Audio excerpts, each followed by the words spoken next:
Assalamualaikum, hai Sobat Tani semua. Bertemu kembali di YouTube channelnya BPT-PHP Aceh.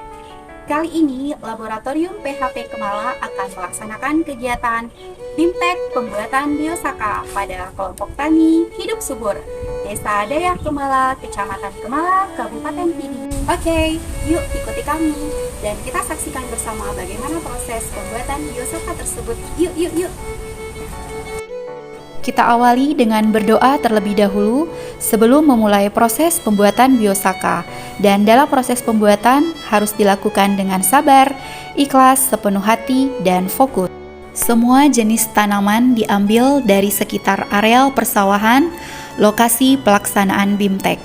Adapun tanaman yang digunakan ada 5 jenis, yaitu daun kelor, daun kenikir, daun pepaya, rumput Jepang, dan gulma babadotan.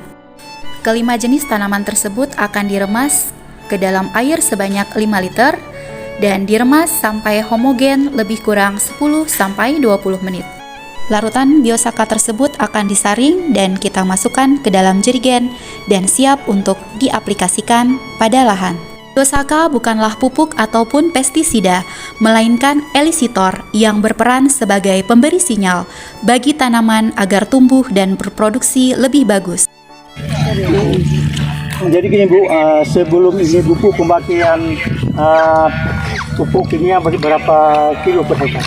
Kami dari kelompok hidup subur, dari pupuk dari 1 hektar, dalam 1 hektar 350 kilo.